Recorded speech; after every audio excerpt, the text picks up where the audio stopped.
Hey guys, welcome back to another video. Today I'm going to be going through LeetCode 283 move zeros. This is as part of my raw and authentic LeetCode walkthroughs.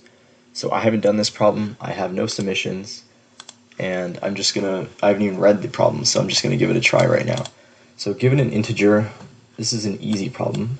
Given an integer array nums, move all zeros to the end of it while maintaining the relative order of the non-zero elements. Note that you must do this in place without making a copy of the array. Okay, this actually doesn't seem that bad. So you just go through the list, and if you see a 0, you remove it and you add 1 to the end. Otherwise, you just don't do anything, right? So for num in nums, if num equals to 0, then nums dot remove 0, nums dot append 0. Does this work? Return nums. I feel like this is too easy or something. I don't know, imagine it's wrong. Oh, okay, wait, what? I mean, this seems right. Okay, well, maybe I should make like my own test case or something. Because what, let me try making a test case where there's two zeros next to each other and see what happens there. If this still runs. I mean, I think it probably should, but we'll see. Okay, so it still works. Okay, I guess I'll just submit and see how that looks.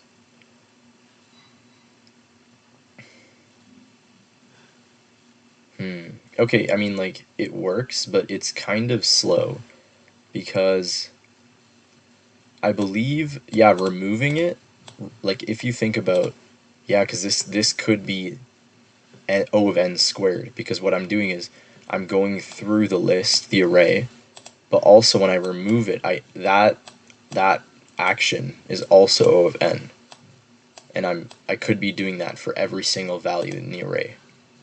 So that could be O of n squared. Maybe I can do this in one pass. Let's think. What if, let's say we had, like, let's say we just went through each term, and okay, how about we do this? Let's say we go through a for loop and we pass through every term, but we have a separate value that's like the index for that point. And so we pass through the list, right? And the output and the list should have the same length. So let's pass through the list, right? And we have an index here, like a variable that's set to 0. This is the index of the first value. And if, as we pass through the list, if we see a number that isn't 0, we set that index to that number, and then we move down the list to the next number. And then,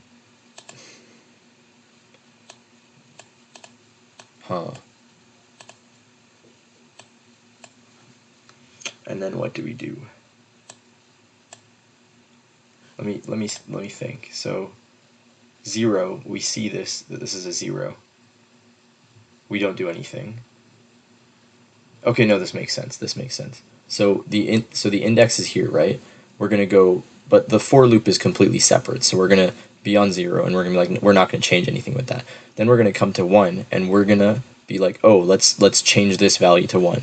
Here, I'll just like write out how the progression would look. Oh, sorry, I've been typing a lot in Java lately for my course that I was taking. So here I would have, so I have 0, 1, 0, 3, and 12. So what would happen is I'd have the index here, and I'd pass through the list, and then I'd see a 1, and then I'd be like, let's replace this one with the 1, and then let's move the index to this value, and then let's keep going through. So we have 0, we don't do anything with that.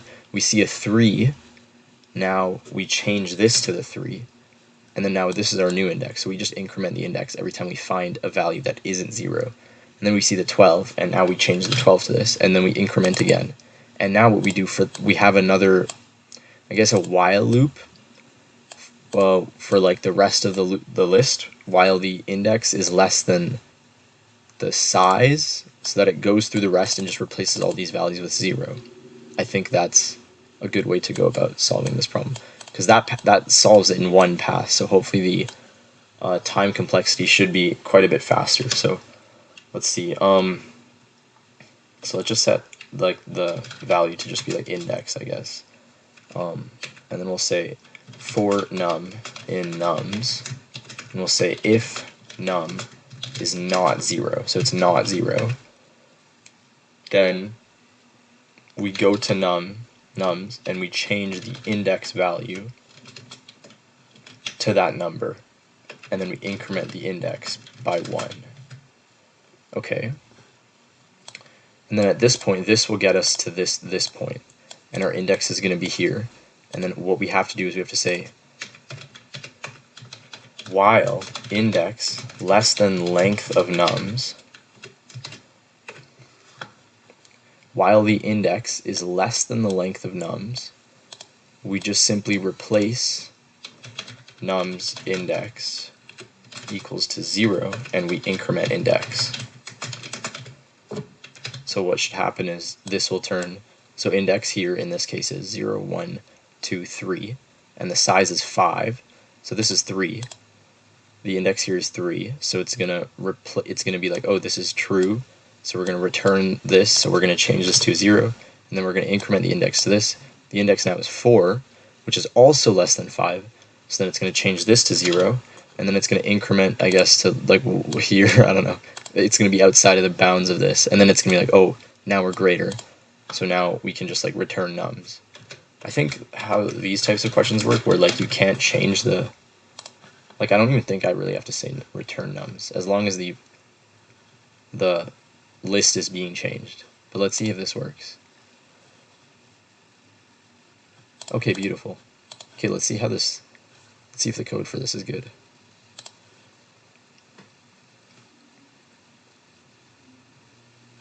Dang. Okay, let's compare these submissions.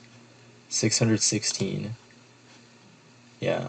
So, and I guess 79.42. They have like pretty much the same memory, so that's good. Nice. Awesome. Alright, well, that's the end of today's video. This one, I guess, was a pretty short one.